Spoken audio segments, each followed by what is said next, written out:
Hello YouTube, my name is Paul, hope you're all keeping well. Welcome back to another comparison video. Another ZX Spectrum versus the Commodore Amiga. David versus Goliath. Always have a bit of fun with these videos, just highlight games that were made on the Sinclair Spectrum which were better than the Commodore Amiga.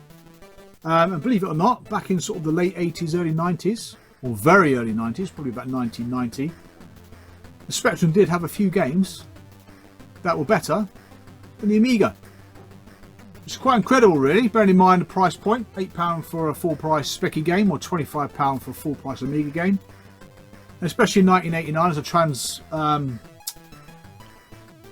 transfer from an 8-bit to a 16-bit home computer. So yeah, it was a bit of a eye-opener seeing some of these games, I've got to say. And there's quite a few games that I played back on my Spectrum.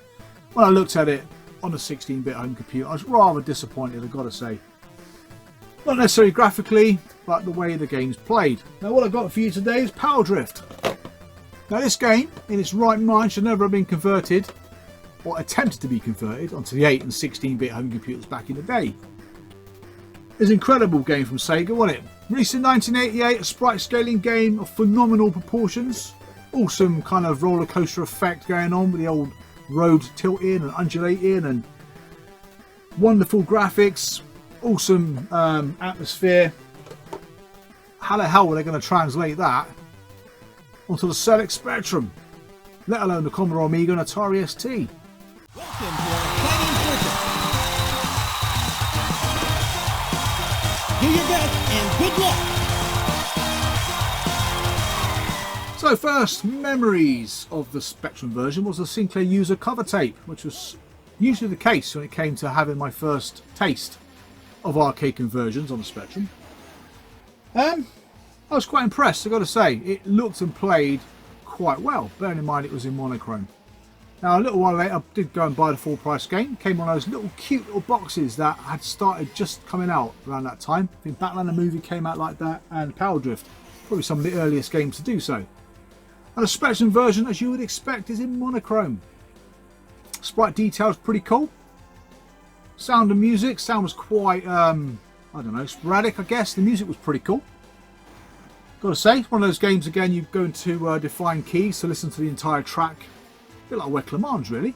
I'm pretty sure there's some connection between Wek Le Mans, Power Drift and Chase HQ. Probably three of the best racing games in that year, back in 1989. So yeah, I mean Power Drift, I've got to say, yeah, there wasn't much of a front end to it. There was a bit of animation, a bit of vector graphics going on there with the Power Drift wording. Apart from that, you were thrown straight into the game. You could tell it was Power Drift. You had all the little guys lined up along the top. All the little characters. You could place any one of those characters and they'd be lifted straight into the car. Which luckily the ZX Spectrum version still maintained that little mechanic really. I don't believe the Spectrum version had different cars. I think it's still the same car. And because it was in monochrome, I don't think it mattered what car you drove because it would all look pretty similar. Now yeah, so the track itself, you got what, five courses, 4 stages per course, so there's plenty to be getting on with really, but the game obviously on each course was quite similar. But where the Spectrum really struggled though, was when, amongst other things, but when you're playing the game, it got to a point where there was like a mismatch of graphics. So you get the road mixed in with the furniture, or street furniture, whatever you want to call it, mixed in with the other cars, and it got to a point where it was so messy you couldn't work out what the hell was what. So when you tried to overtake somebody in that kind of mess, it was really difficult to work out what you was overtaking, which made the game rather difficult at times and caused the game to slow down like you wouldn't believe. Then you come out of that slow down period and the music will speed right up again and everything will be okay. But there are certain points within the game that made it quite difficult to play. I mean, they used a very different amount of colours for the monochrome. It wasn't just yellow and black. I think there were some other stages that were different colours. They used the lightest colours possible so to save any more confusion with the graphics. But yeah, nicely defined graphics, but it did get very messy at times in the game, which made the game at points nearly unplayable. So yeah, I mean, there wasn't much, like I said earlier, there wasn't much going on in between stages. So it's quite minimalistic in that respect, trying to cram it, I guess, into a 48K machine. So in terms of presentation, it wasn't phenomenal, not like another 8-bit version we'll mention a bit later on. but it did the job. So yeah, a decent game on the Spectrum. I enjoyed it. Faithful conversion, bearing in mind what it was trying to convert. On the other hand, Amstrad. Now, Amstrad and Spectrum usually quite similar.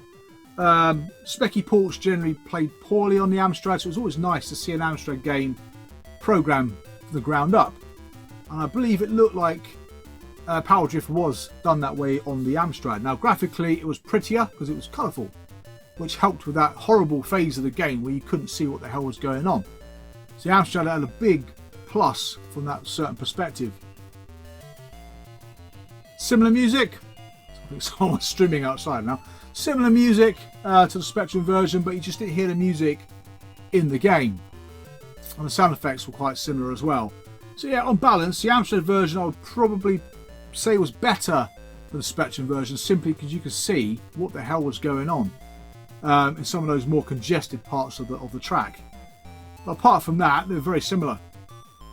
Oh, the actual system I was most impressed with out of these 8-bits was the Commodore 64. OMG, Commodore 64, you say? With driving games, usually got a bad pedigree, isn't it? 64 is not good. Games like Outrun and stuff like that. But when they do it right on the C64, you get some great games, don't you? Like Turbo Outrun, for example. And Power Drift, which plays particularly well. Very fast. Amazing music by Fred Gray, I've got to say. One of those tunes that you can listen to again and again and again. Quite a fast-paced, pulsating tune to sort of help you through the game, really. Graphically, it's not that impressive, although it does contain more elements of the arcade than the Spectrum and Amstrad versions do. Nice little bits of animation, like the car coming down on like a corkscrew thing, and then the guy getting plonked into the car, and off it goes kind of thing. Colours are washed out as you would expect on the C64, but it is silky smooth, looks and plays exceptionally well, and it's head and shoulders above the other two in terms of its playability. Then, dear oh dear, we go into 16-bit territory. Now, I bought Power Drift on the ST not long after I got my ST. Looking at the stills and the magazines, it looked fantastic. I think what they've done with the 16-bit versions is went for looks over gameplay, really, and it did look phenomenal, got to say, until it started to move. Now, I remember buying the ST version. It's the first game, I think, it might be the only game in your 40 years that I've taken back to the shop within 24 hours. I think I completed one of the stages in the first 15 minutes. Not good, really, is it, for a game you just spent 20 quid on? But yeah, like I said, graphically great, and then it starts to move. The game's frame rate is horrendous, I've got to say. And talking about the Spectrum, having clumsy graphics when things all kind of get a bit busy. The ST, oh my god, it goes to a standstill. It looks like someone's just chucked a cake mix at the screen. It's just a frigging mess of graphics.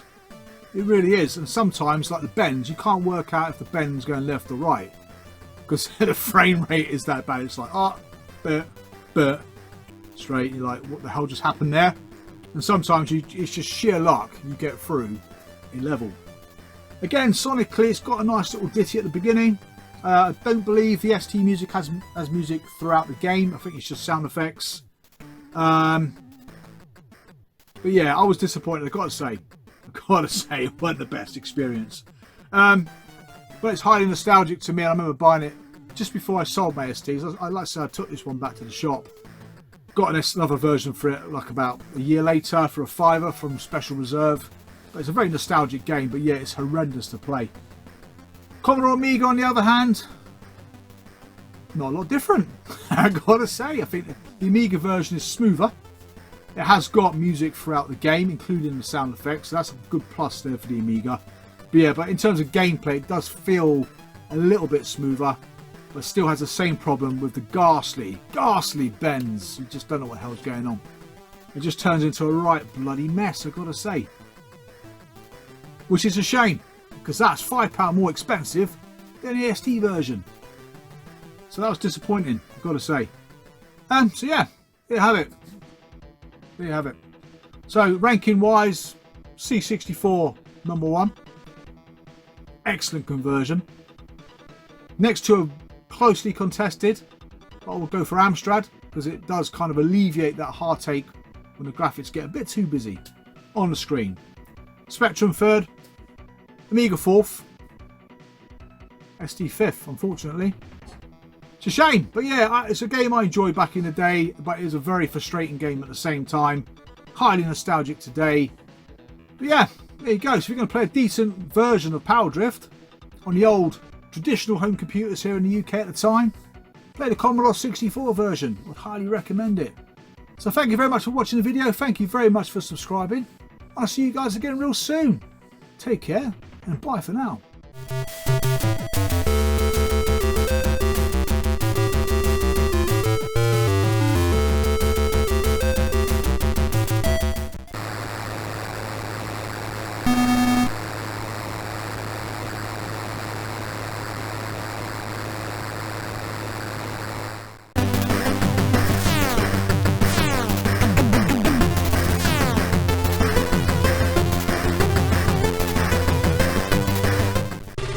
Second lap. Second lap.